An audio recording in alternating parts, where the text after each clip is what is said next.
Hello, thank you for joining with me. We are picking up our reading in Journey Through the Text of A Course in Miracles by Ken Wapnick. I had to take a day off because I completely just lost time and time got away from me and I thought that I did it. It was just a crazy day.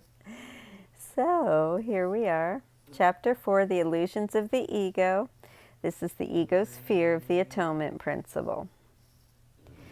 Spirit need not be taught, but the ego must be. Learning is ultimately perceived as frightening because it leads to the relinquishment, not the destruction, of the ego to the light of spirit. The ego is not destroyed, it simply disappears. And I'm sorry, my dog, I think she gets louder in competition with me. This is Myrtle, she's the loudest. This helps explain why students of A Course in Miracles have so much trouble learning its curriculum. Even though they may master its metaphysics, repeating almost by rote the ego's intricate ways of operating, they still find themselves not learning how to give up judgment and specialness, and not learning how not to be upset over what is really nothing. And that is why the motif of the ego's fear of atonement is so important and recurs throughout this magnificent symphony. Since the ego is terrified of our learning, as we will see again shortly, it devises a strategy to make us mindless. If we are not aware of having a mind, there is no way we can change it. This means, of course, that we cannot learn. Needless to say, learning does not occur in the brain, but in the mind, where there are only two possibilities: the ego's thought system or the Holy Spirit's. The ego fears our learning because if we learn truly, it will vanish. The relinquishment of the ego. The ego tries to negate the power of our learning by making us mindless, thereby negating the mind's ability to choose atonement instead of separation. This is the text. This is the change the ego must fear because it does not share my charity. I will never attack your ego, but I am trying to teach you how its thought system arose. This is Ken. These early chapters lay the foundation for the basic teaching of A Course in Miracles, learning to forgive.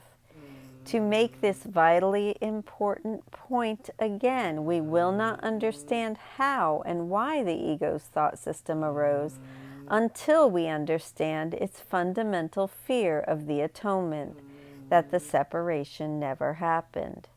Jesus teaches us that the ego originated with the delusional thought that, never having been, need not be confronted, undone, or attacked.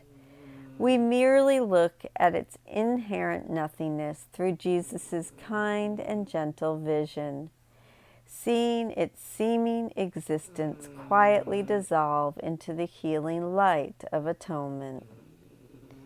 This is the text. When I remind you of your true creation, your ego cannot but respond with fear. Text. The Atonement Principle is the reminder that we remain as God created us, pure spirit, totally at one with His love.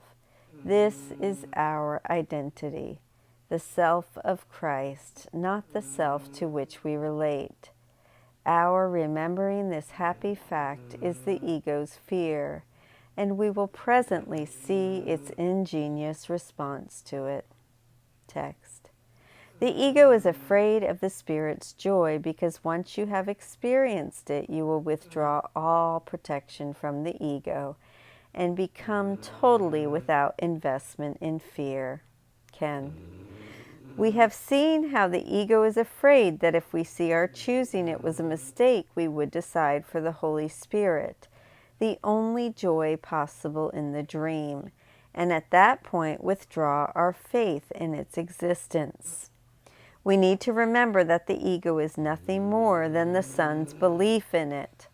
All power the ego thought system and the world seem to have is derived from the decision-making mind's power to choose, which means the power to invest reality in a thought system, be it true or false. The ego thought system has no truth, but if we believe it does, then it does, but only within the dream.